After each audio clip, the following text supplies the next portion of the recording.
তোমার মন খারাপ? নিশ্চয়ই পুরানো হারাই যাও ভালোবাসার দিকে কষ্ট পাইতাছে। আমার দিকে তাকায় বলো তো। এমন যেন কিছুই ভালো লাগে না। আরে পাগল, আমি আছি না? আরে মিস করতেছো? আর কথা মনে পড়ছে?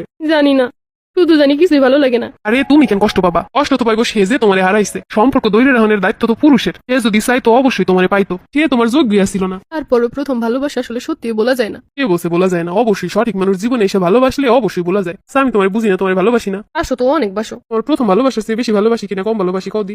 না, বেশি বাসো। সত্যি সত্যি কম, মন রাখনের লেগে কম লাগবে না। আর হে থেকে 10 গুণ বেশি ভালোবাসো তুমি। তাইলে যে গেছে হেরে বুঝলা যাও। ও আমার এমন করে সাইডে চলে গেল, এত ভালোবাসার মূল্যই দিল না। আমি তো জানি সেই কথা, তুমি বুঝলা যাও এই কথাগুলা। চলো তোমার আমি ঘুরতে নিয়ে যাই। ভালো লাগে না ঘুরতে। কি যে বলো, চলো চলো সুন্দর একটা জায়গায় ঘুরতে নিয়ে যাই। শোনো, তোমার মন খারাপ হলে তুমি একা একা বসে থাকবে না, আমারে বলবা। তোমার মন ভালো করার লেগে সবকিছু করুম। আসলে আমি ওরে এমনি মিস করি না, মানে তোমার ভালোবাসা দেখে মনে হয় মাঝে মাঝে ওরে মিস করি। মানে কত স্বপ্ন দেখাইছে, কত কি কইছে, আমি তো সত্যি সত্যি ভালোবাসছিলাম। মন থেকে এখনো বলতে পারি না। আরে না বলতে পারে স্বাভাবিক, আমি আছি তো ভুলানোর জন্য। দেখবে এক সময় তোমার প্রাক্তন কেটে এটি তুমি চিনবা না। মিস করি রে, খুব মিস করি। আচ্ছা শোনো, এইদিকে তাকাও। আচ্ছা বলো, সে তোমার কোথায় কোথায় ঘুরতে নিয়ে গেছে? আমি সেখানে সেখানে ঘুরতে নিয়ে নতুন নতুন স্মৃতি বানাবো। আরে হে, সব স্মৃতি ডিলেট হয়ে যায়, আমার গুলো নতুন করে সেভ হয়। আসলে আমি তোমার দেখে অবাক হইতেছি, এমন করেও ভালোবাসা যায়। তোমার আমি বিয়ে করছি, তোমার পুরনো স্মৃতি ভুলানোর দায়িত্ব আমার। বিয়ের আগে তোমার সাথে কথা বললে তোমার সব কষ্ট শুনে তোমার ভালোবাসছি, তারপর তোমার বিয়ে করছি। তোমার বিয়ে করছি শুধুমাত্র তোমার পুরনো স্মৃতি কষ্ট সব ভুলানো লেগে। কত সুন্দর করে রাত 12টার সময় ফোন দিয়ে কইতো পাখি ঘুম ভাঙছে। আমি রাত 12টার সময় কমু। তুমি কেমনে কবা? তুমি তোমার পাশেই থাও, ফোন দিয়ে তোর কইতে পারবা না।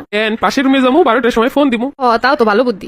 এবার তোমার কোথায় ঘুরতে নিয়ে যাই? তো কোন জায়গায় ঘুরতে তোমার ভালো লাগতো? যে জায়গার কথা খুব বেশি মনে পড়ে। এই খাস পুকুরের যে পাটটা এত সুন্দর, 5 টাকার বাদাম কিনা দুইজনে খাইতাম আর প্রেম করতাম। টাকা খরচ করতো না, কিপটে বেড়া খালি ওই বাদাম কিন্তু 5 টাকার এই দিয়ে সময় সব পার করতে চাইতো। কত কইছি যে খোসা সারানো বাদাম কিনবা না, হ্যাঁ কোনোদিনও কিনতো না কিপটেমি কইরা। চলো আমি তোমার খোসা সারানো বাদামি কিনে দিব। না মানে কইতেছিলাম ওর সাথে কেমন সময় কাটাইছি। সমস্যা নাই, ও কি করছে আমি এর থেকে 10 গুণ করবো। ওর কথা তোমার মন দিয়ে সম্পূর্ণ ডিলিট করার দায়িত্ব আমার। এরকম একটা জামাই থাকলে শুধু প্রার্থন না, এজেন্টি কেউ থাকলে হেরে বুইলো এমন স্বামী চাইবো।